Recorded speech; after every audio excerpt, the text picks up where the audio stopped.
Assalamualaikum warahmatullahi wabarakatuh.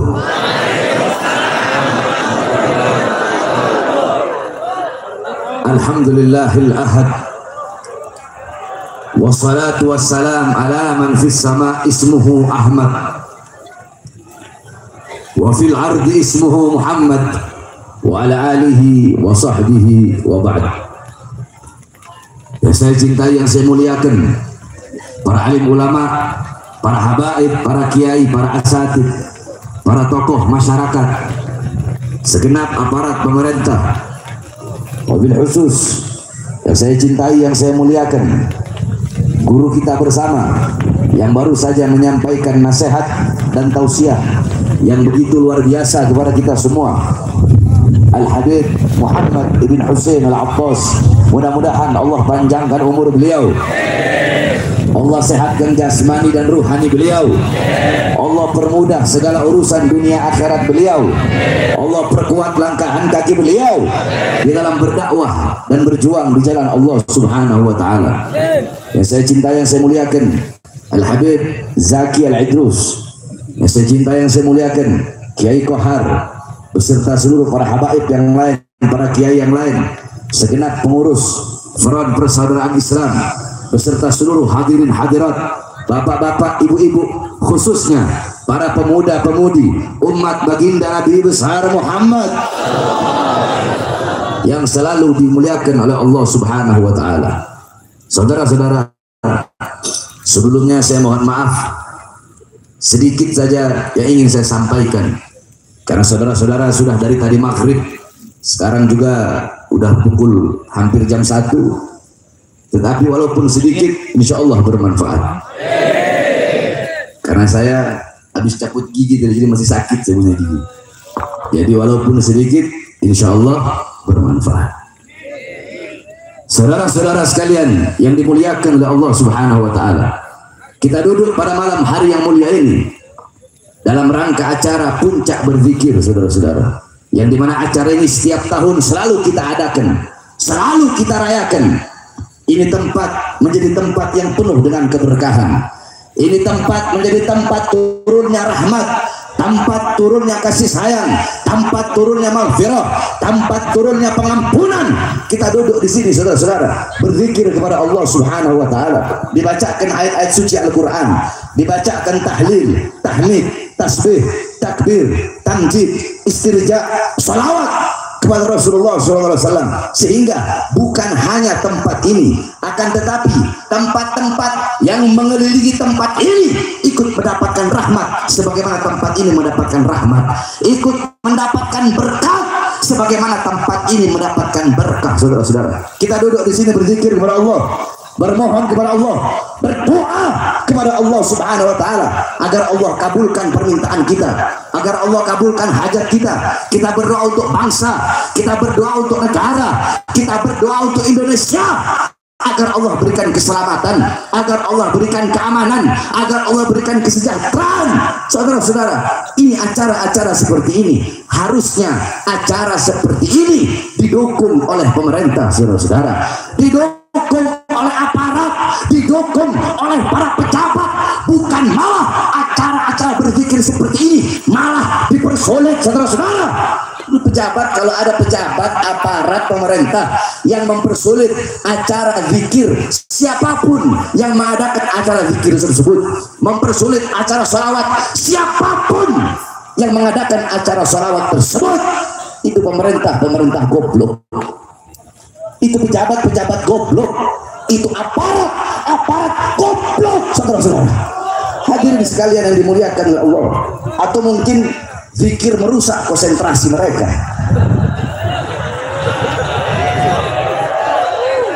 Makanya dilarang, makanya dipersulit, saudara-saudara.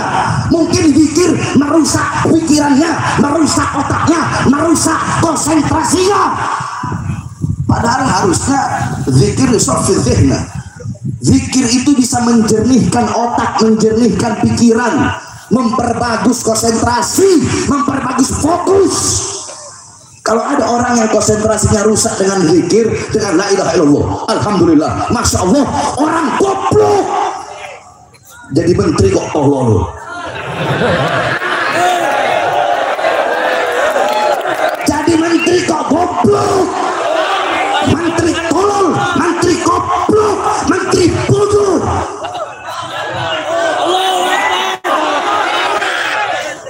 Orang dengar zikir kok merusak konsentrasi.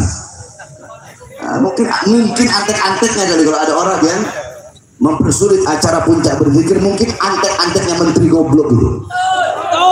Menteri siapa? Menteri siapa? Iya tahu, goblok tahu. Siapa? Siapa?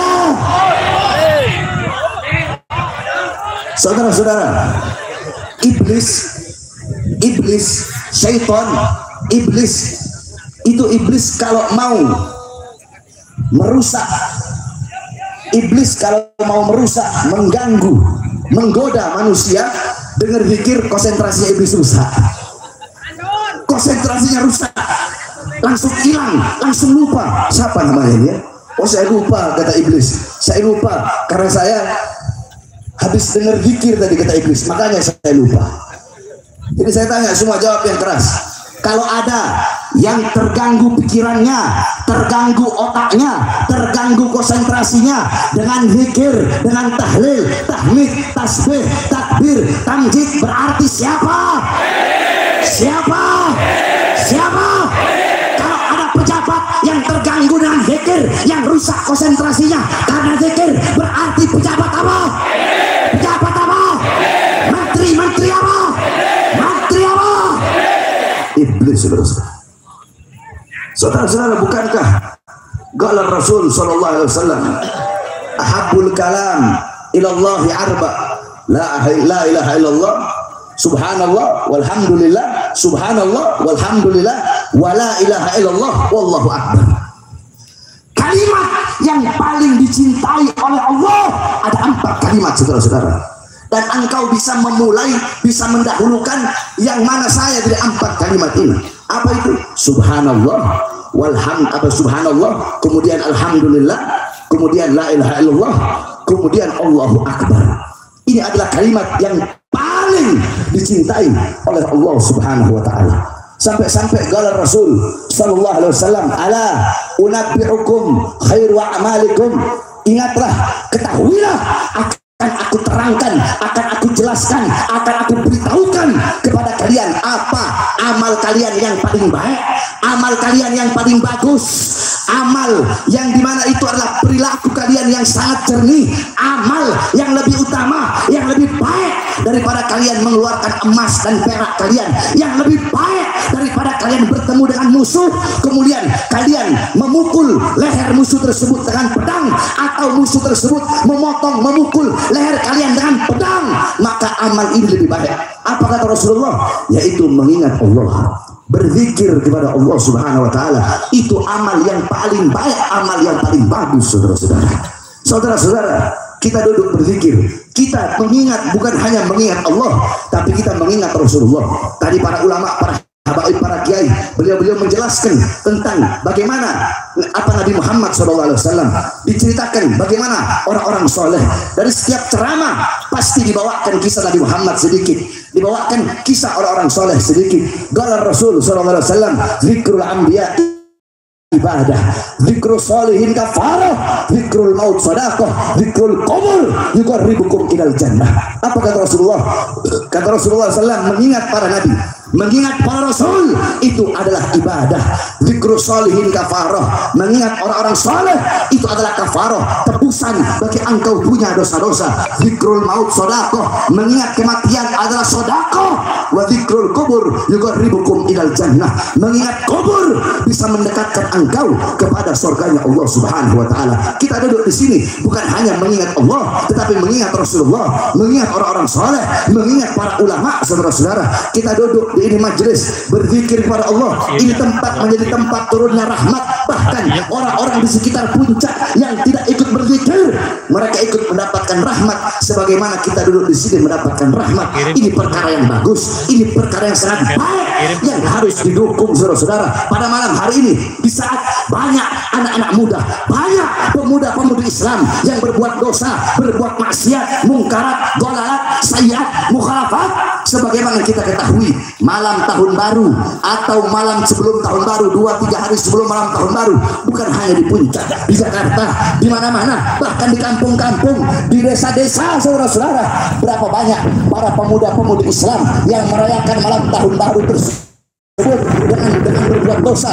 Mereka mabok-mabokan di situ, mereka berjudi di situ, mereka melacur di situ, mereka peluk-pelukan, mereka ciuman, mereka berzina. Kondom di mana-mana ditemukan pada pesta-pesta perayaan malam tahun baru. Saudara-saudara sekalian yang dimuliakan oleh Allah Subhanahu wa taala, memang benar shadaqar Rasul sallallahu alaihi wasallam, memang benar apa yang disampaikan oleh baginda Nabi besar Muhammad 1400 tahun yang lalu. Nabi Muhammad sudah mengetahui bagaimana keadaan umatnya nanti kelak di akhir zaman. Apa kata Rasulullah? Qala Rasul sallallahu alaihi wasallam, la tattabi'unna sanana aw sunanal ladzina min qablikum shibran bi shibrin wa dhira'an bi dhira'an hatta law dakhalu fi jilid la taba'tumuhum. Qulna ya Rasulullah al-yahud wan nasara. Qala faman. Kata Rasulullah, sungguh nanti di akhir zaman akan ada umat setelah kalian, yang dimana umat setelah kalian mereka akan mengikuti golongan-golongan sebelum mereka. Mereka akan mengikuti budaya, pola pikir, gaya hidup, gaya berpakaian, semua mereka ikuti dari golongan-golongan sebelum kalian. Sekalipun golongan sebelum kalian masuk ke dalam lubang bob. Apa itu bob? Bob itu binatang kadal sejenis biawak, cuma bukan biawak.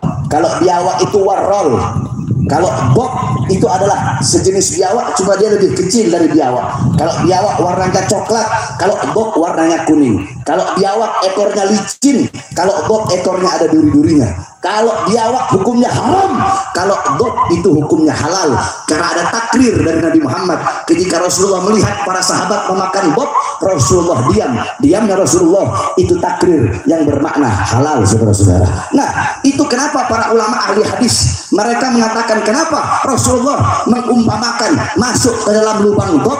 Karena binatang bob kalau bikin lubang itu sangat sulit. Lubangnya belok-belok ke kanan, ke kiri, ke dalam, naik lagi ke atas. Maka karena begitu sulit lubang tersebut, sehingga Rasulullah mengumpamakan seperti lubang bob. Jadi seperti apapun, bagaimanapun perilaku, perbuatan, ucapan, semua dari golongan-golongan sebelum mereka, umat setelah kalian di akhir zaman akan mengikuti golongan-golongan dan kelompok tersebut. Kemudian para sahabat berkata, ya Rasulullah, apakah kelompok, apakah golongan yang diikuti itu adalah orang-orang Yahudi, adalah orang-orang Nasrani yang nanti umat setelah kami mengikutinya? Kul apa qala Rasul faman. Kata Rasulullah, siapa lagi kalau bukan orang-orang Yahudi? Siapa lagi kalau bukan orang-orang Nasrani? Coba kita lihat, tadi Habib Muhammad telah menjelaskan bahwasanya tahun baru Masehi bukanlah tahun baru kita, sehingga merayakan tahun baru Masehi bukanlah perayaan Islam, bukanlah perayaan kita, tetapi bertasyabuh, mengikuti, menyerupai adat istiadat orang-orang kafir.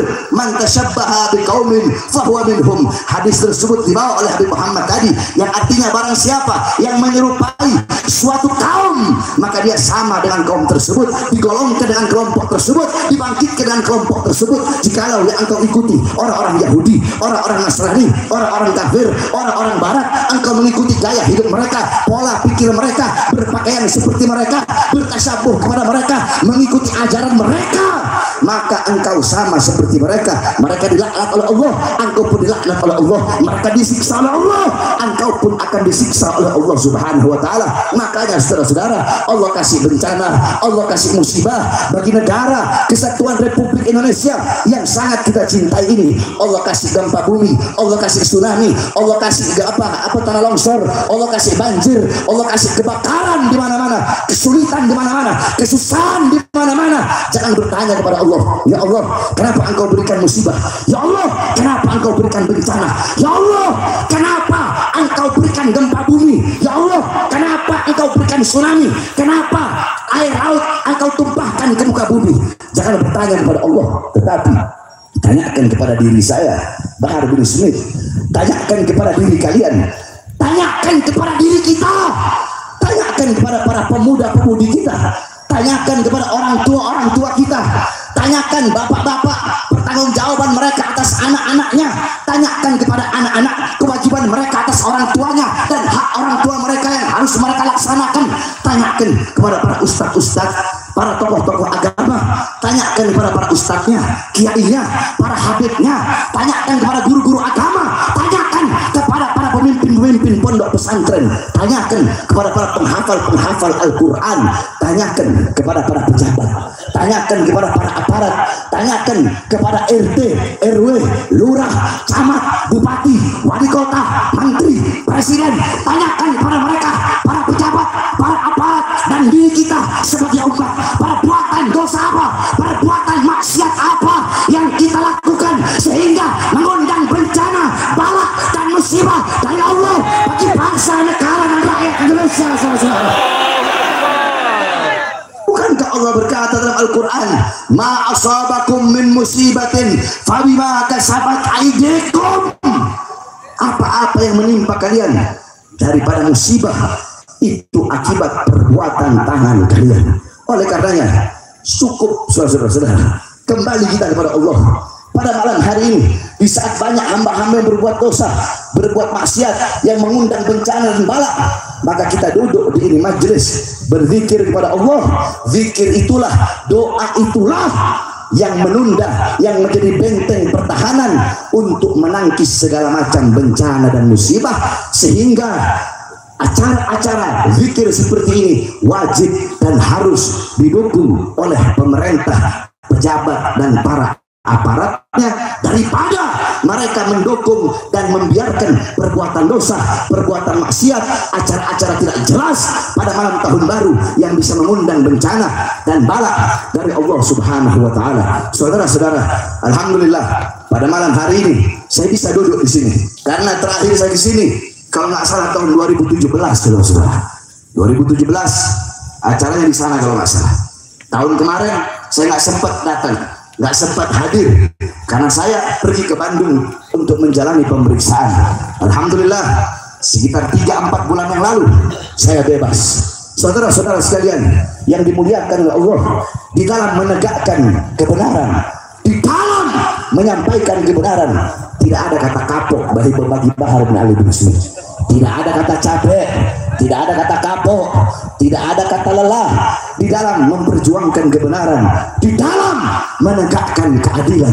Oleh karenanya saudara-saudara, saya mengajak seluruh dan saya sampaikan, saya menghimbau kepada engkau semua, khususnya para pemuda-pemudi Islam, jangan pernah kalian tunduk kepada kesoliman, jangan pernah kalian tunduk kepada kemungkaran, jangan pernah kalian tunduk kepada ketidakadilan, jangan pernah kalian tunduk kepada kemaksiatan. Sampaikan terus kebenaran, jangan pernah kalian tunduk walaupun kalian harus dimusuhi seluruh alam semesta, walaupun kalian harus dihina, walaupun kalian harus dicaci, walaupun kalian harus dimaki. Jangan pernah engkau tunduk kepada kesoliman, kepada kemungkaran. Saudara-saudara sekalian yang dimuliakan oleh Allah, saya keluar masuk penjara. Kenapa? Untuk menyampaikan kebenaran. Kenapa? Untuk menegakkan keadilan. Yang saya bela bukan diri saya, yang saya bela bukan anak istri saya, yang saya bela bukan keluarga saya. Saudara-saudara, tahun 2018 saya masuk, 2020 saya keluar, baru 2 hari saya keluar, saya dibawa lagi ke Nusa Kambangan. Saudara-saudara, 2020 sampai 2021 bila dari lapas Gunung Sindur saya keluar, saya bebas.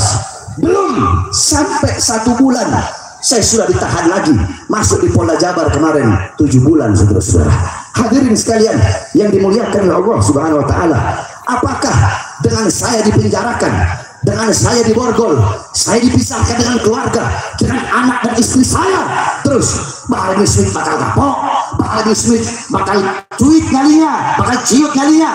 Bahar bin Smith bakal diam, bakal bungkam untuk menyampaikan kebenaran. Tidak, saudara-saudara, saya telah bersumpah di setiap persidangan saya bersumpah di setiap persidangan, di depan para hakim, di depan para jaksa, di depan pengacara, dan di depan semua yang hadir dalam sidang saya. Bahkan dalam setiap acara, dalam setiap panggung dakwah, panggung ceramah, saya selalu bersumpah bahwasanya demi Allah saya sampaikan kepada kalian, para pengkhianat bangsa, para musuh-musuh agama, para koruptor yang menyengsarakan rakyat, para pengkhianat bangsa yang menderitakan rakyat, yang menyengsarakan rakyat, yang ngalir uang rakyat, yang membuat rakyat kelaparan, yang membuat rakyat menderita, yang membuat rakyat kesusahan. Demi Allah kalian bisa memborgol tangan saya, perut saya, kaki saya, kalian bisa memenjarakan saya, kalian bisa memisahkan saya dengan anak dan istri saya. Akan tetapi demi Allah, suara-suara kebenaran yang saya sampaikan, yang saya gaungkan, tidak akan pernah bisa kalian penjarakan sampai hari Sabang, saudara-saudara. Maka saya tanya semua yang hadir di sini, siap sampaikan kebenaran, siap tegakkan keadilan, siap lawan pengkhianat bangsa? Allahu Akbar, Allahu Akbar. Yang terakhir, saudara-saudara, tadi kita habis menyaksikan pelantikan daripada Front Persaudaraan Islam. Dalam Al-Quran Allah Subhanahu wa Ta'ala berfirman, Inna Allah ashtara minal mu'minina anfusahum wa amwalahum bi'anna lahumul jannah yuqatiluna fi sabilillah ila akhiril ayah. Sesungguhnya Allah telah membeli daripada orang-orang yang beriman. Allah beli jiwa mereka, Allah beli harta mereka, Allah beli raga mereka, Allah beli badan mereka. Dan Allah bayar bukan dengan dinar, bukan dengan dirham, bukan dengan emas, bukan dengan permata, tapi Allah bayar dengan sorga sebagai bayarannya. Untuk apa? Untuk berjuang di jalan Allah Subhanahu wa Ta'ala, untuk berjuang di jalan Allah, untuk memerangi musuh-musuh Allah, untuk beramar ma'ruf, untuk nahi mungkar. Nah, saudara-saudara, tidak ada di zaman sekarang yang lebih rela kehilangan nyawanya, hartanya, jiwanya, badannya untuk berjuang di jalan Allah selain daripada para laskar-laskar persaudaraan Islam, saudara-saudara. Oleh karenanya Indonesia harus bangga punya Front Persaudaraan Islam, betul? Karena Front Persaudaraan Islam bukan hanya benteng Ahlus Sunnah wal Jamaah, tetapi juga benteng Islam.